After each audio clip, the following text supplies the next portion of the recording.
Hello.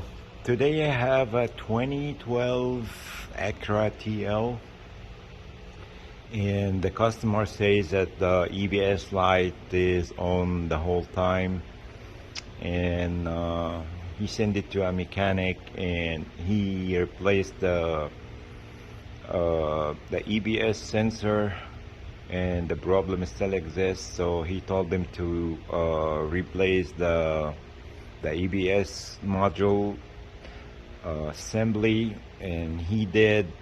And then he told them the problem still exists, we need a program, then this and that, and never fixed it. Just spent a lot of money. And he brought the car to me today, and I want to show you what I found out. So if you replace the EBS sensor or EBS speed sensor, you replace the EBS module, and the code still exists. You check the wires and all that. Let me show you what he did, or what the previous mechanic did.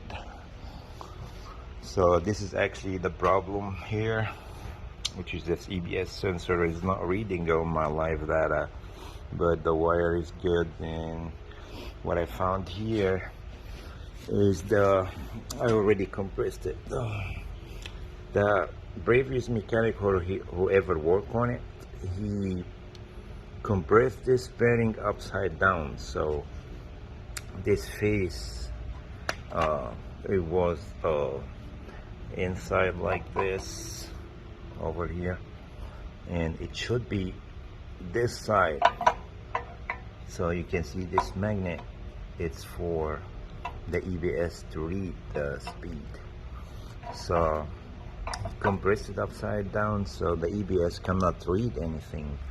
And this is a new one, you can see better. So this side is for the EBS sensor to read. So this side should be over here, not like that.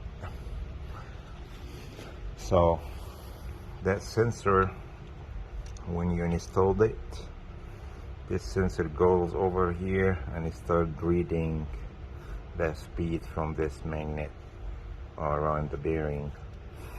So this is the problem, and it's gonna be fixed. Thank you for watching. Please like and subscribe for more videos. If you have any questions, just comment below.